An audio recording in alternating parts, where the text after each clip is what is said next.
Welcome to There is a Method to the Madness. My name is Rob Maxwell, and I'm an exercise physiologist and personal trainer.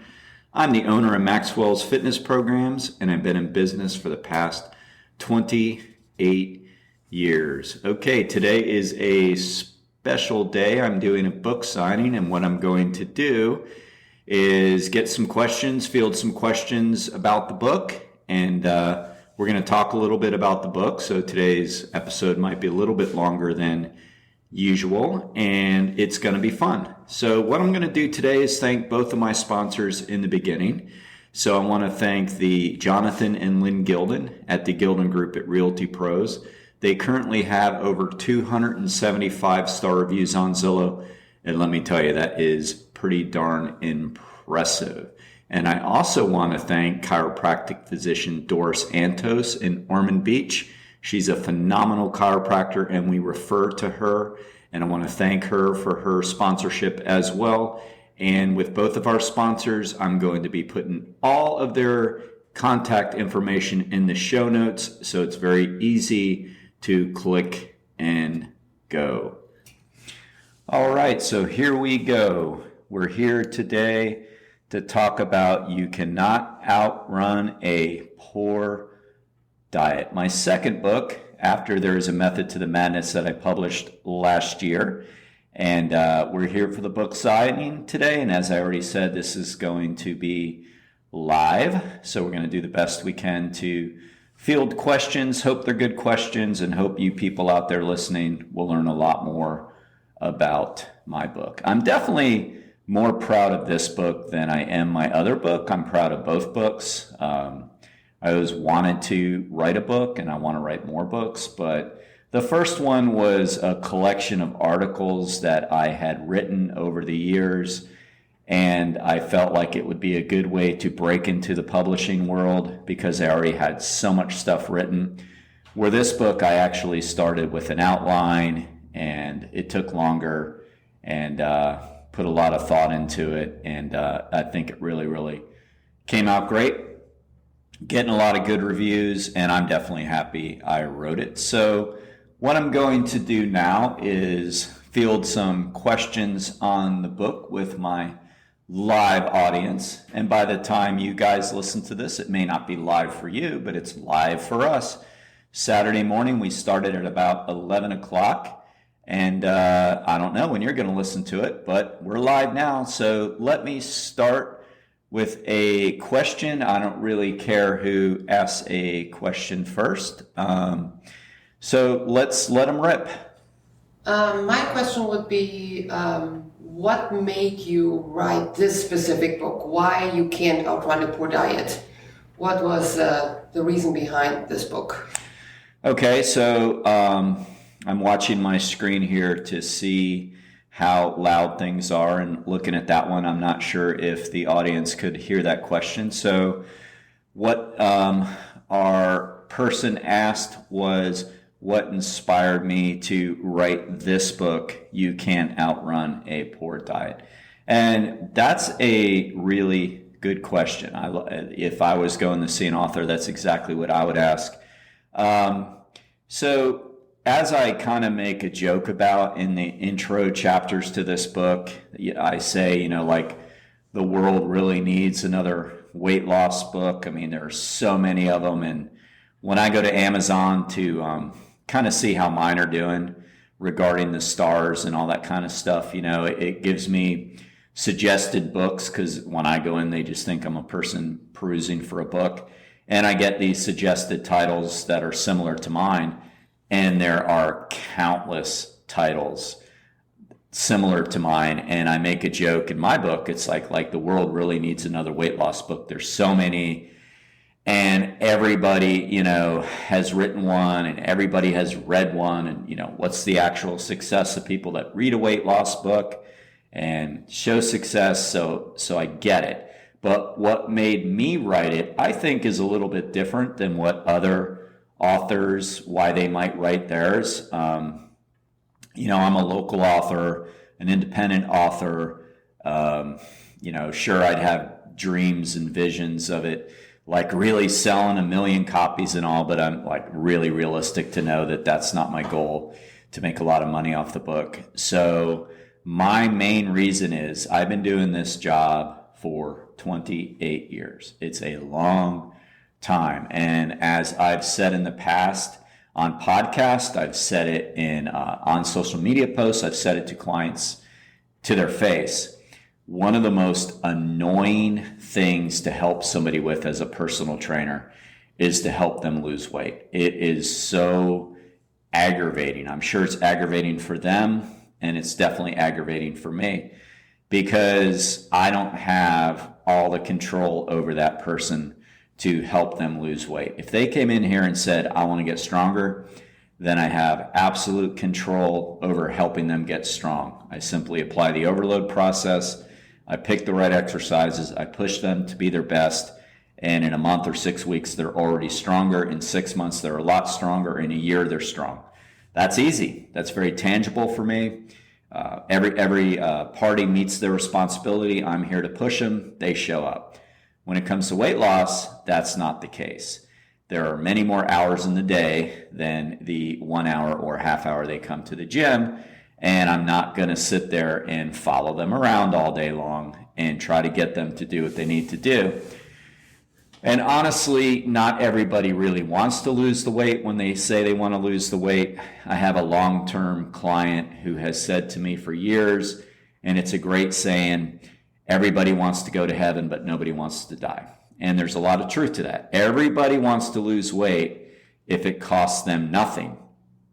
If it costs them something, well, then it just depends on how much that something is. If it's not too much, they're going to do it.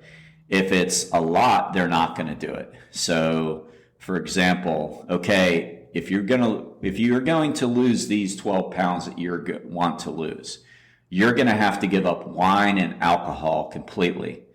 All of a sudden, I get the old death look looking back at me like, what?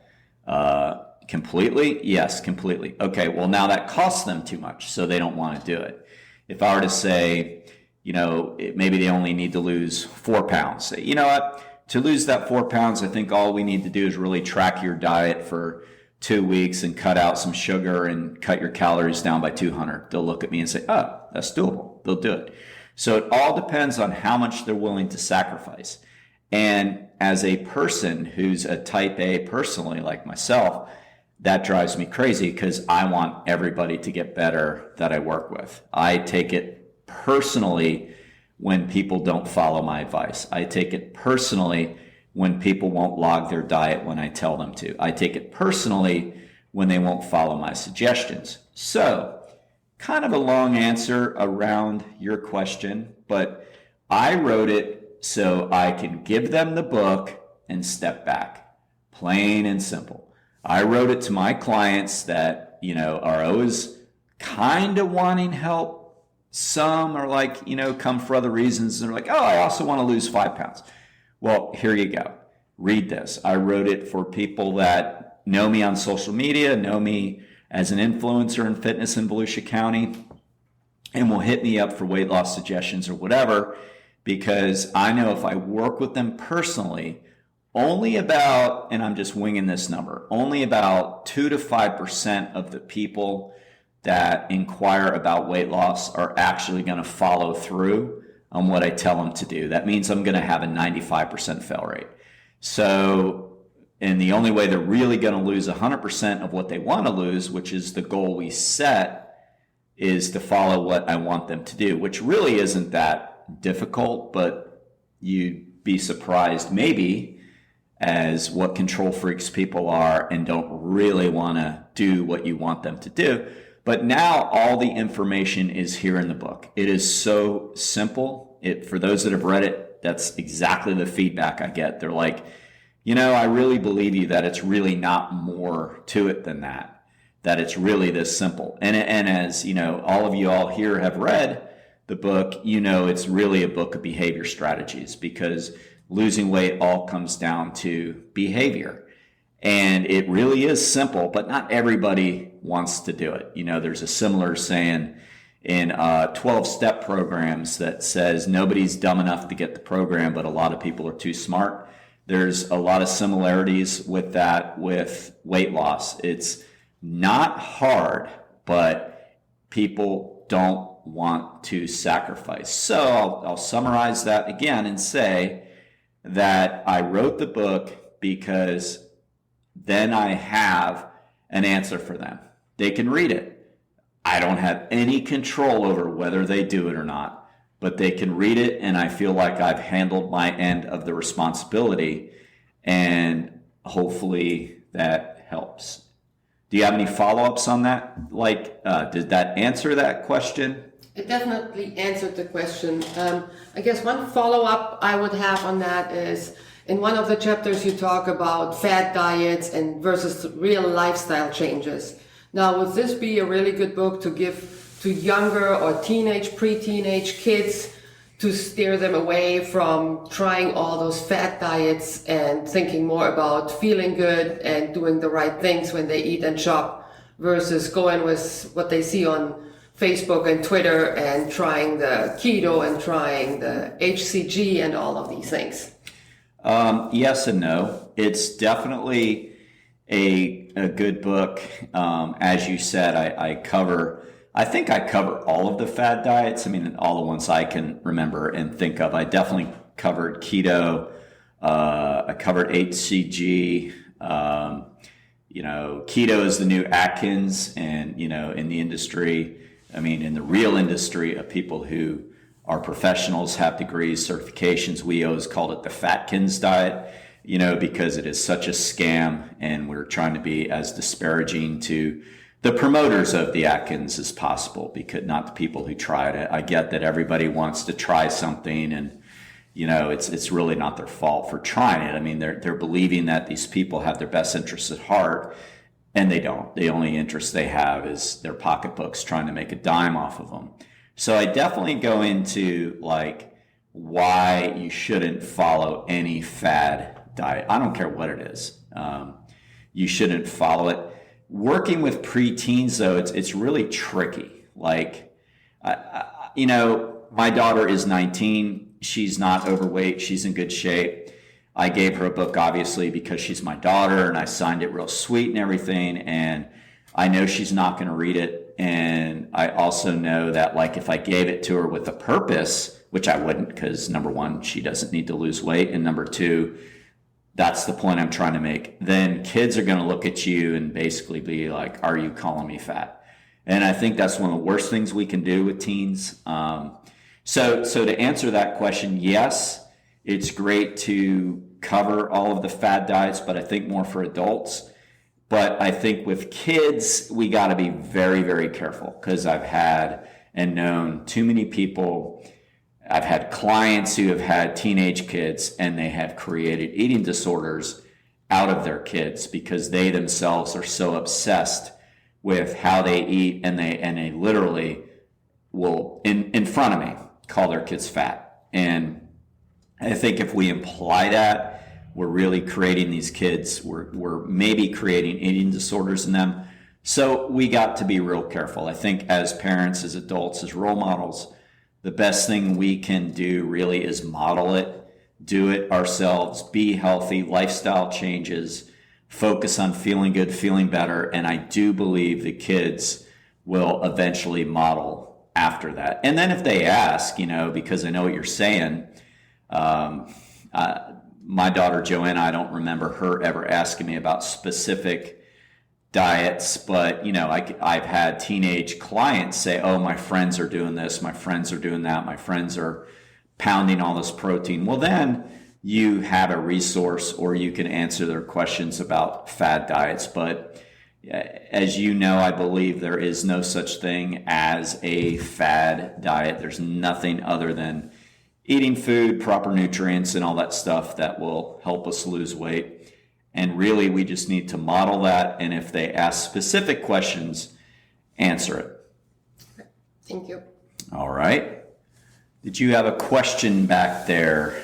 Yes, so kind of leading into that, you have some rules in the book about balanced diet and eating square meals. But in our industry, we encounter a lot of people who are carb phobic, and we're following, high protein, Atkins or keto. So where in the book do you really talk about, those kinds of things and how to approach it, and how do we change that habit, because so many people are afraid to consume carbs, and we know that the muscles need them. So can you tell us more about that from your book? Yeah, absolutely. So you're absolutely right. And that's one of the things that frustrates me as a trainer, as an exercise physiologist, is the whole carb thing. I mean, it's so, ridiculous. And, gosh, I could do a 3-hour podcast on this just in itself. So I'll try to keep it fairly brief. But the bottom line is the low carb thing is a moneymaker. It's the fad diet of the late 1990s and 2000s. When I was at UCF in the late 80s, early 90s, the 80s were famous for low-fat diets. As I think you guys know, Pritikin became really popular, and maybe the listeners out there have heard of Pritikin products. Well, Pritikin also sponsored a lot of the studies on the low-fat diets. And for the audience that doesn't know, you better wake up to, there's research out there, but you better follow the money trail and see who's funding that research, because it happens in the diet industry all the time. And so Nathan Pritikin, who created Pritikin products, if you remember low-fat products such as salad dressing and things like that, was a big person. And, now that I'm saying this out loud, I'm hoping that somebody doesn't call me in and I get sued by Pritikin. Anyway, I didn't say Pritikin. I said Pringles. No, just kidding. I don't really care. Anyway, so the 80s was all about low fat. Do you guys remember that? Yes. Low fat, and that's wrong too, by the way. I mean, it comes down to calories and balance, but I even fell for it as a student in exercise physiology. I had great mentors at UCF, and they were going with what the research was too. And so I used to hang out with some of my professors after class, and one of them who's phenomenal, and he was in great shape or whatever. And this really isn't so harmful when you really get down to it, but we used to go with him to a pub across from UCF. It was a beer drinking place, but I didn't drink and he didn't drink much. Some of the other students did. But I would sit there and eat like an entire bag of pretzels with him and mustard, because that was, what we did. I mean, that's just what he did. And so he would say, Maxwell, it's low fat, it's all good. And it's like, okay, so we would eat as much as humanly possible of these high carbohydrate, low fat style foods. So again, there's worse things. I mean, I spent my early 20s and late teens in pubs doing a hell of a lot worse consuming than pretzels, all right? So definitely I'd rather be doing that than all the beer drinking I did in my early days. But at the same time, we still didn't quite understand yet that everything comes down to moderation, and there is no just eat a little bit of this and a lot of this. That's just not true, okay? So to segue to your question, there was a huge counter to that, like there is in everything in culture, right? If you blast one area, you can almost assume in 10 years you're going to have the counter blast in the other direction, and that's what we got. So then all of a sudden, all of the, high carb, low fat people were getting voiced out by the, eat zero carb people or very low carb. And Atkins started to make a comeback, and they've continued to in a way. And when I say comeback, I mean marketability wise, financial wise, not in the actual literature of nutritional science, not at all in the actual literature of nutritional science. That did not happen in the research. So we went in that direction, and we're still kind of battling that now. And as trainers, we battle that all of the time for sure. So, one of the things that really gets me is I'll be talking to somebody and they'll literally say, well, I'm not going to eat bread because bread will make me fat. Have you guys ever said that? Bread's going to make me fat? Well, okay, well then you're a pretty educated audience, because most people will say that.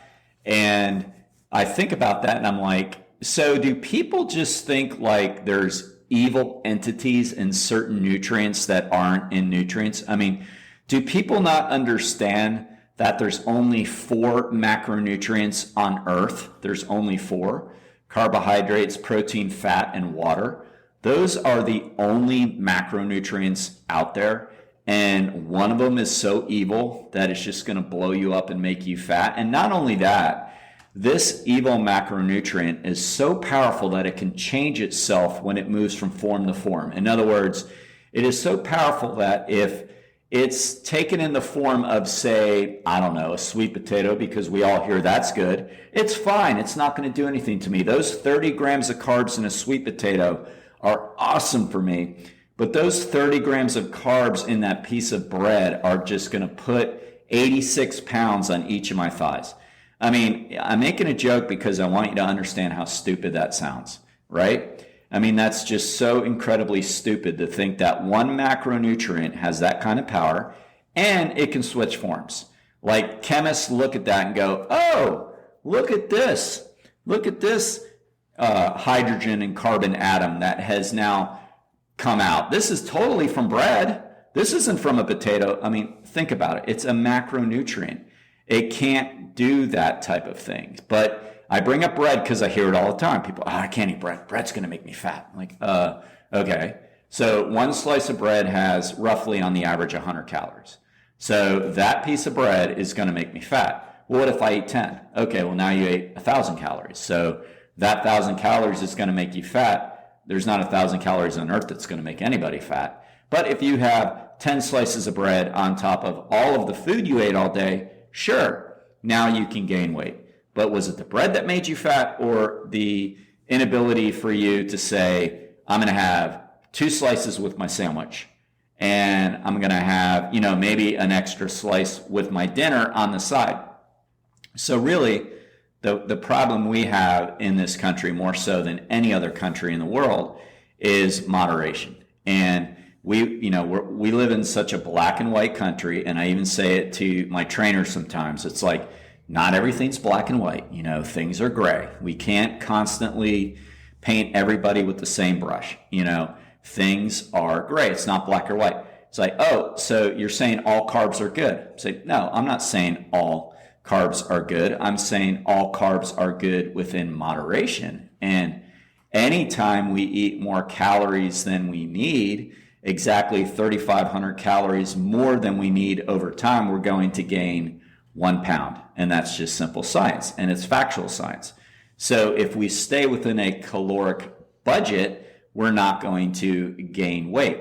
Now, there are certain things about foods we need. That's why in chapter 6, to answer your question, I think it took me 9 minutes to get there. So chapter 6 is the chapter in the book that I really pick apart a balanced diet. And I talk about that you have to have a balanced diet, because all 3, and I'm not including water, which is 4th. I think hopefully everybody knows water is not going to put weight on you unless that water is mixed with barley and it's called beer. Then it might, but other than that, water isn't going to do anything. It's a non-caloric entity. But the other 3 you need. So protein we need in moderation. Like you said, everybody's on this huge, not everybody, I should say, a lot of people, a lot of athletes are on this high protein diet, right? And studies have shown that you only need enough protein, but they're on these high protein diets. I follow some of these people on Instagram, Twitter, and Facebook just because I like to see what other people are doing. And there's this one guy that advocates people, y'all's weight, which you guys are all about the same weight. All the females in here are about the same weight. They're not heavy at all. And they're advocating like 350 grams of protein. 350 grams of protein. I knew a guy, I still know him, I won't say his name, he's a local guy who's a professional bodybuilder. He would eat 3 dozen eggs a day, and he would eat like 3 whole chickens, and that's what he ate all the time. And there was even this meal named after him at one of our local restaurants because he was such a big advocate of protein. Now, he was a bodybuilder and he didn't have any nutritional science, but unfortunately, because of the way he looked, people listened to him. And one of the things I say all the time at my gym is you can't ask a racehorse how it got fast. You're not going to get very far.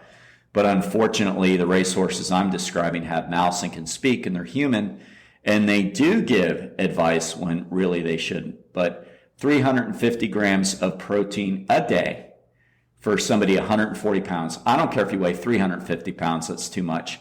And somebody that does a diet like that is simply asking for kidney and liver failure later in life. I mean, it's just the uric acid production is going to be so off the charts that they're going to have all kinds of medical problems. But, it's hard for me to say that at 5'10", 5'11", 170 pounds, in good shape, when you got a professional bodybuilder at, 6'2", 255 pounds and shredded, telling people. Unfortunately, too many people listen to the real big guys when they don't have the knowledge to be spreading it out. So protein is an important macronutrient. We need just enough. Carbohydrates give us energy. They're the lifeblood of our bodies, and we need them. We need them in moderation. And by the way, the reason why we overeat carbohydrates, I could speak from experience. Carbohydrates don't make you fat. Eating too many carbohydrates will make you fat. And why do we eat too many? They taste good. Come on, they're the good stuff, right? Everybody in here is finally shaking their head. It's the good stuff. What would you rather do? Eat 8 ounces of chicken and fish or drink a huge Coke? They're not really acknowledging it. I'd rather have the huge Coke.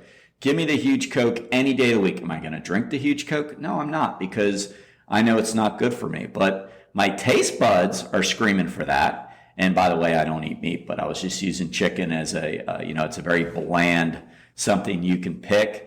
But the bottom line is carbs taste good, right? They're easy on your palate. People like them. They're easy to overeat. It's a lot easier to overeat bagels and bread than it is, say, pure fiber like broccoli. So it's just that simple. Carbs don't make you fat.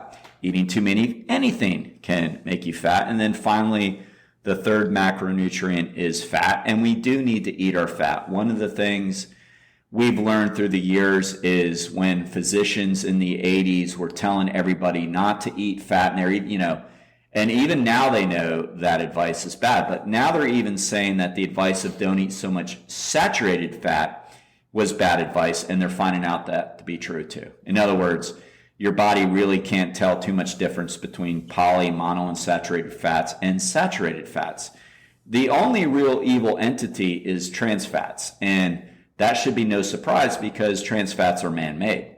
Trans fats are made by us. Trans fats are like the stuff you're going to get when you're eating French fries in the fryer, and they're in a lot of like baked good products and things like that. It's the trans fats we need to almost eliminate completely, because basically it's just like fake food anyway.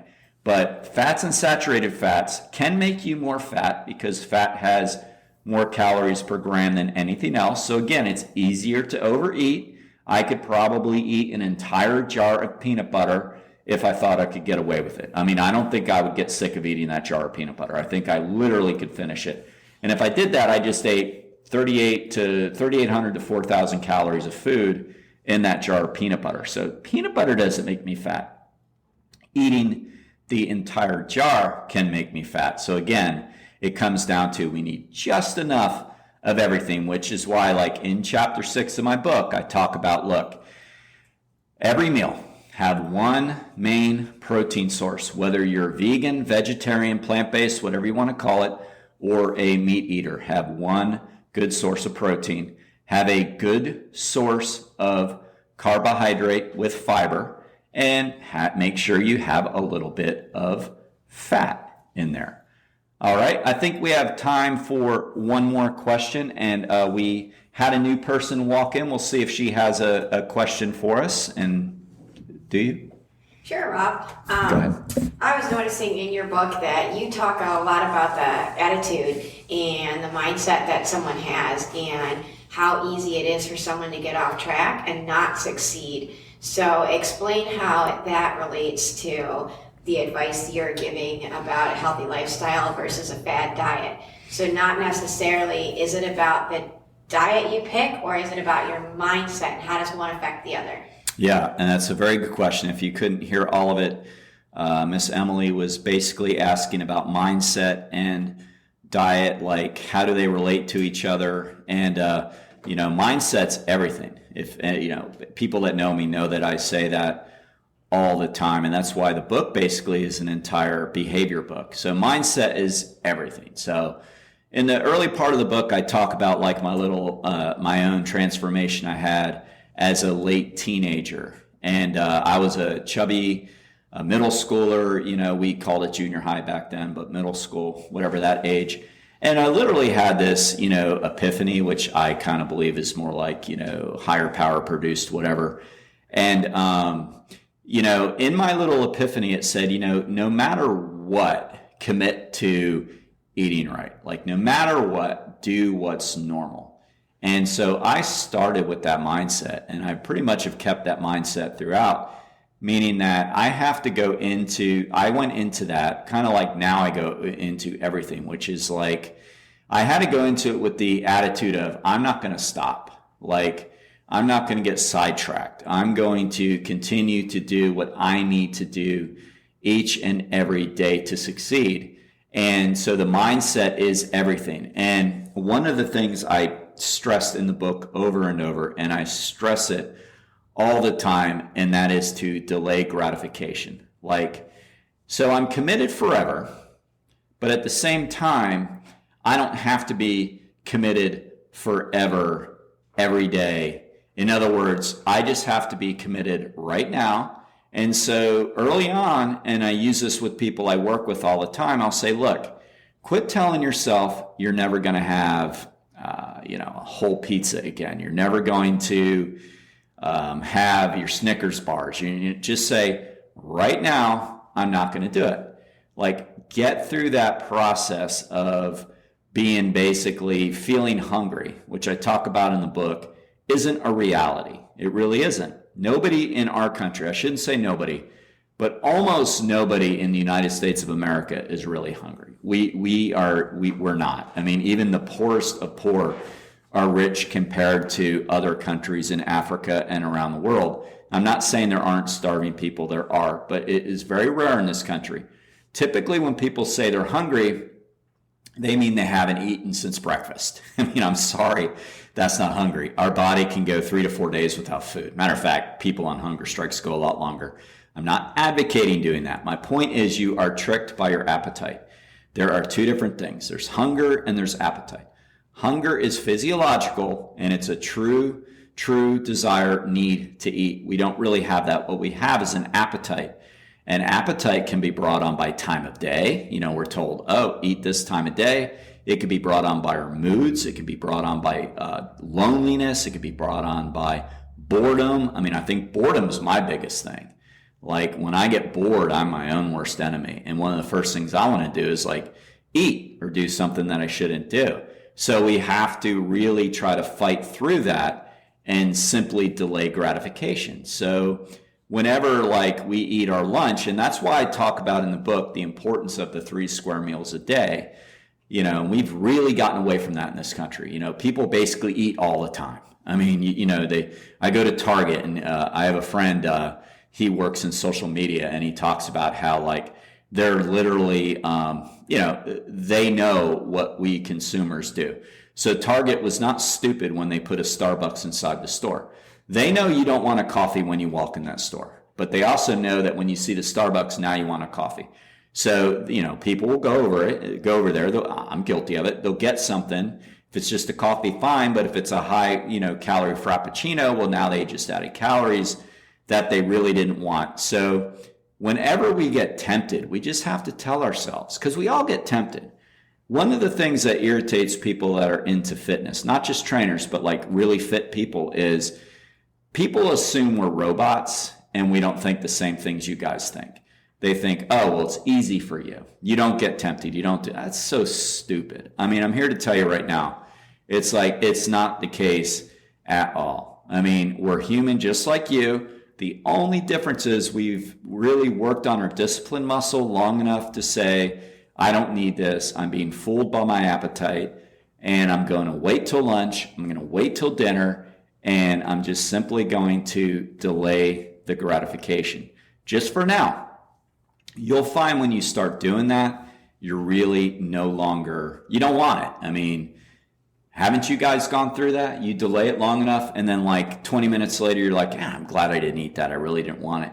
But at the time you did, and that's just the way our body works. That's just the way it is. So mindset is absolutely everything. I mean, I talk about that in the first part of the book. You have to have the right mindset to lose weight. And if you're not committed for the long haul, and now's that time of year that we hear it all the time, you know, people are like, first of the year, you know, I'm going to get in shape. And it's like, you want to look at them and just go, no, you're not. I mean, no, you're not. This is just, you know, a year later than the last year you said that.